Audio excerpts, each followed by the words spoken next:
முதலில் கட்சி விடு தூது, பின்னர் கட்சி நிர்வாகிகள் விடு தூது, பின்னர் முன்னாள் மத்திய அமைச்சர் விடு தூது, அதன் பின்னர் தற்போதைய அமைச்சர் விடு தூது, இறுதியாக தன் தங்கை விடு தூது என்று தூதுக்கு மேல் தூது விட்டு காங்கிரஸ் கட்சியை எப்படியாவது கூட்டணிக்குள்ளேயே இருக்க வைத்துவிட வேண்டும் என்று துடியாய் துடித்துக் கொண்டிருக்கிறது திமுக. ஆனால் எங்களுக்கு 40+ கொடுத்தா பேசலாம், இல்லைனா அவங்க வழியை பார்த்து போயிட்டே இருக்கலாம் என்ற கணக்காக கரார் காட்டிக் கொண்டிருக்கிறது காங்கிரஸ். இப்போது பேசிக்கொண்டால்தான் இந்த டிமாண்ட்.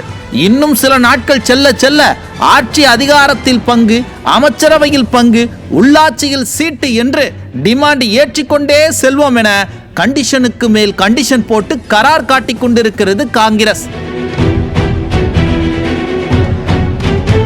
உண்மை நிலவரம் இப்படி இருக்க, தேர்தலுக்கு இன்னும் வெகு சில நாட்களே உள்ள சூழலில் இதுவரை கூட்டணி குறித்து எந்தவிதமான பேச்சுவார்த்தையும் திமுக நடத்தவில்லை. கடந்த டிசம்பர் மாதமே காங்கிரஸ் கட்சி கூட்டணி பேச்சுவார்த்தை குழுவை அமைத்திருந்தாலும் இதுவரை திமுக எந்தவித குழுவையும் அமைக்கவில்லை, பேச்சுவார்த்தையும் நடத்தவில்லை. ஆனால் தமிழ்நாடு வந்திருந்த ராகுல் காந்தியிடம் முன்னாள் மத்திய அமைச்சர் ஆராசா மூலமாக தூதுவிட்டதாக செய்திகள் கசிந்தன. பின்னர் சில நாட்களுக்கு முன்னர் MP கனிமொழி மூலமாக ராகுல் காந்தியை டெல்லியிலேயே சந்தித்து பேச்சுவார்த்தைகள் நடந்ததாக செய்திகள் கசிந்தன.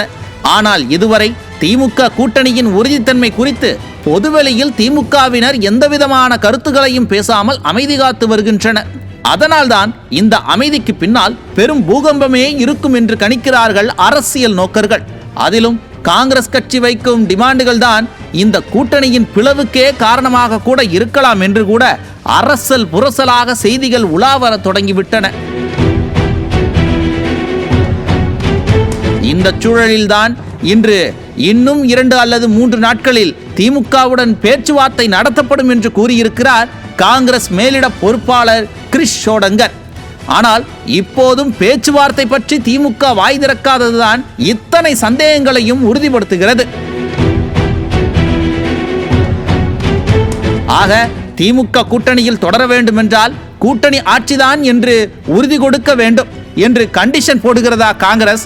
அதனால்தான் இன்று வரை கூட்டணியை உறுதி செய்யாமல் பேரம் பேசிக்கொண்டே இருக்கிறதா திமுக?